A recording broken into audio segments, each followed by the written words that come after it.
Beach FM, locals talking to locals. Beach FM, wonderful to welcome now Jocelyn Prvanov, Ward Councilor for Waikanae. And Jocelyn, it's great to welcome you back here to Beach FM.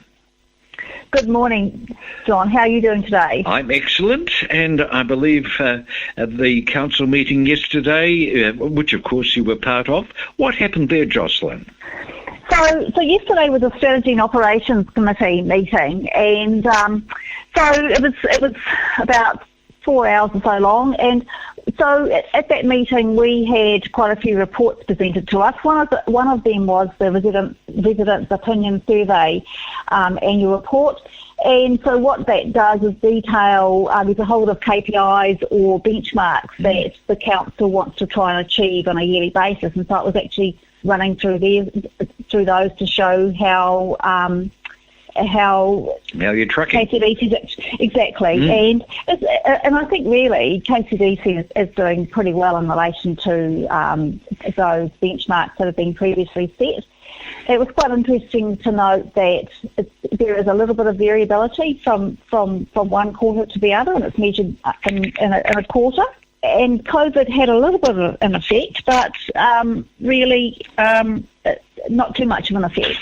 Oh, really? I suppose in some respects, people were out and about in some respects, but then again, there were some facilities that people couldn't actually access. So, you can't hold it against the council for not having things open. Sure, but I think, sure. Things are tracking on, and it's a really good survey where people are rung up and provide feedback, and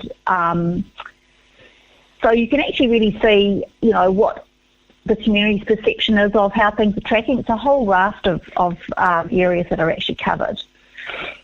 Okay. Well, that was productive. And what about the beach bylaw? I understand officers may be in a position to be firming up what they propose for the beach bylaw.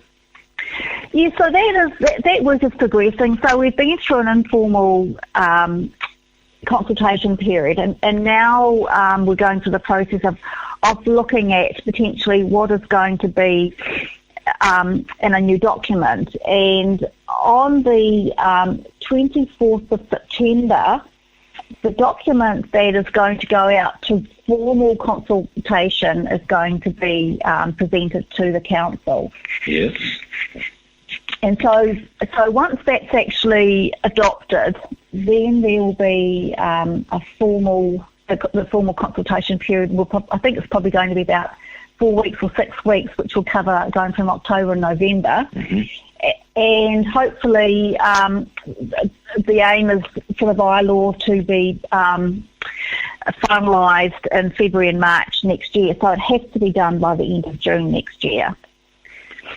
Do you anticipate much, in terms of the recommendations, much in the way of change from what we currently have?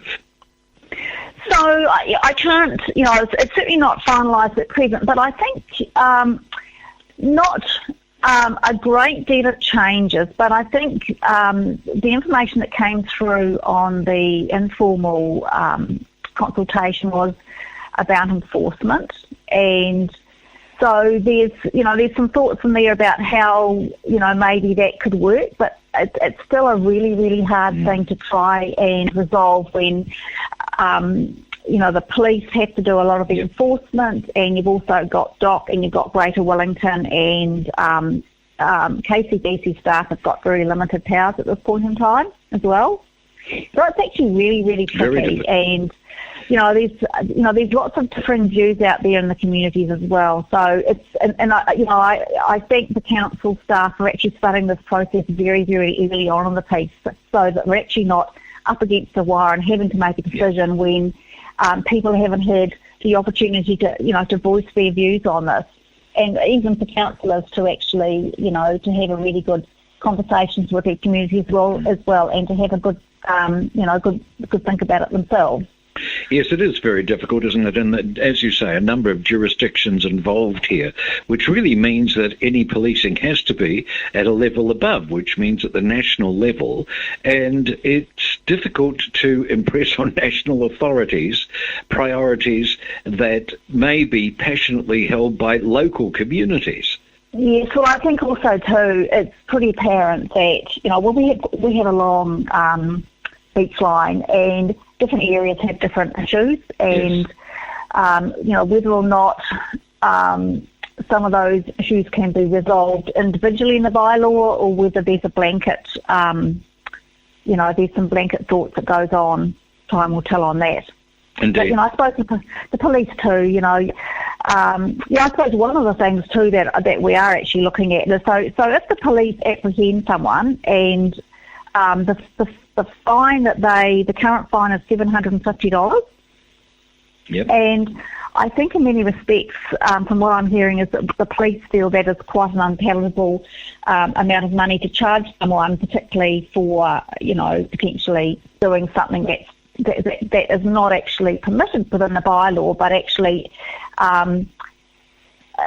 could be construed as not being overly serious. And so one of the things that councillors are looking at is reducing that amount so that there potentially could be some more fines handed out.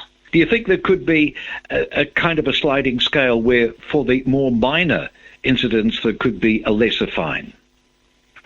I suspect that it might just end up being one set fine, but less than $750. Okay. Which is a lot of money. It's basically something that's going to be a deterrent. Yes. I think that's something that potentially is going to be more likely to be issued. Okay. Jocelyn, when last we talked, we had one vacancy on the Waikanae Community Board. Now we have two.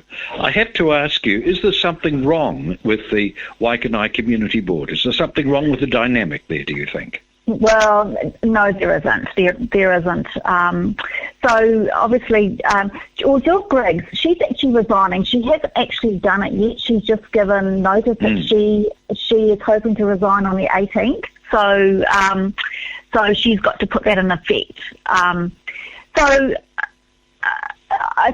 suppose any group of elected members is a eclectic group of people who've come from all walks of life, and sometimes people go into these things with hoping that they can do what they achieve, and sometimes people realise that it's not quite for them. And I suppose, given the current by-election, as Jill said, that she's hoping to dovetail on the end of that to not cost ratepayers anymore, because there is a cost associated with the bylaw. Oh, absolutely. With a by-election. And I'm sure all the ratepayers would appreciate that. But it is just a jolly shame, because she's got very real qualities that she brings, and she showed that with the market, didn't she? Oh, most certainly, yes. So she will be a great loss to the Waikanae Community Board, and she's also a great loss to the community. But as she has said, she's not going to disappear from our community, and she's got other ways and means of where she can actually use the skills and knowledge that she has to help our community and the rest of the Kapiti Coast. So, and I wish you well in that. Indeed. Well, we need two vacancies filled on the community board. I talked to in fact, the only candidate that I know of, Mr. Mansell of Coastlands fame, and that was earlier on this week we talked to him. Are you thinking about going to shoulder tap a few people in the community to encourage their participation? Well, there's always that option. I haven't done that at present. But there's always that option. I had to say, just before we went on air today, I checked to see whether there's... So if people go to the KCDC website, there's the very top there, there's an icon where you can click on the by-election, and it gives you all the information about, what the criteria you need to have to be nominated for the board, and the time frames. So it has to be in by Friday. It might be lunchtime. There's actually now 2 nominations. Oh, good. Yes. So, and I would imagine that next week there will be probably some more that come in as well. Yep. Okay.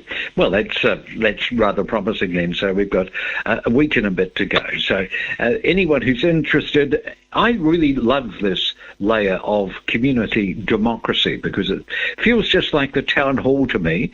It feels as if politics the way it should be. It's a lovely kind of scale.